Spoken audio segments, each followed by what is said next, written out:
આ તરફ સુરતના કામરેજમાં ગેસ સિલિન્ડરની કાળાબજારીનો પર્દાફાશ થયો। પરબ ગામમાં મોટી માત્રામાં ગેસ સિલિન્ડરનો જથ્થો ઝડપાયો।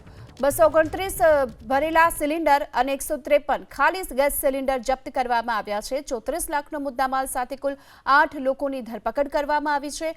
આરોપીઓ મહારાષ્ટ્રના પાલઘરમાંથી સિલિન્ડર લાવ્યાનો પણ ખુલાસો થયો છે। વધુ વિગતો મેળવીએ સંવાદદાતા ઇન્દ્રમલ શાહ આપણી સાથે જોડાઈ ચૂક્યા છે।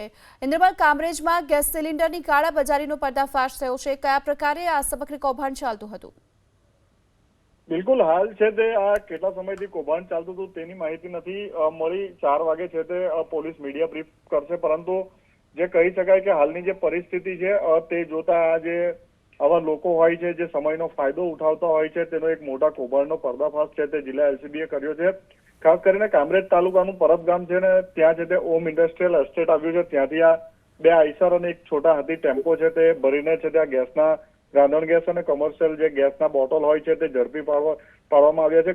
કુલ 229 જેટલા નાના મોટા ભરેલા બોટલ અને 153 જેટલા છે તે ખાલી બોટલ છે તે ટેમ્પામાંથી મળી આવ્યા છે। આ તમામની જે પ્રાથમિક પૂછપરછ કરવામાં આવી છે, લગભગ 7 થી 8 જેટલા આરોપીઓ પણ પોલીસે ઝડપી લીધા છે।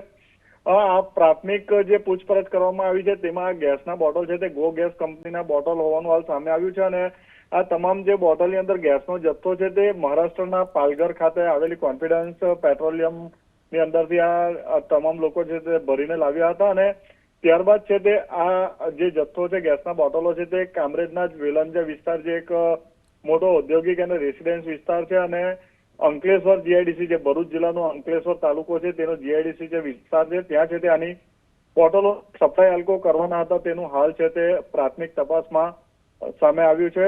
કુલ છે તે પોલીસે 34 લાખથી વધુનો મુદ્દામાલ કબજે કર્યો છે અને પોલીસ તપાસ કરી રહી છે કે આ લોકો છેલ્લા કેટલા સમયથી આ વેપલો કરી રહ્યા હતા। જી, આભાર આપનો આ માહિતી માટે।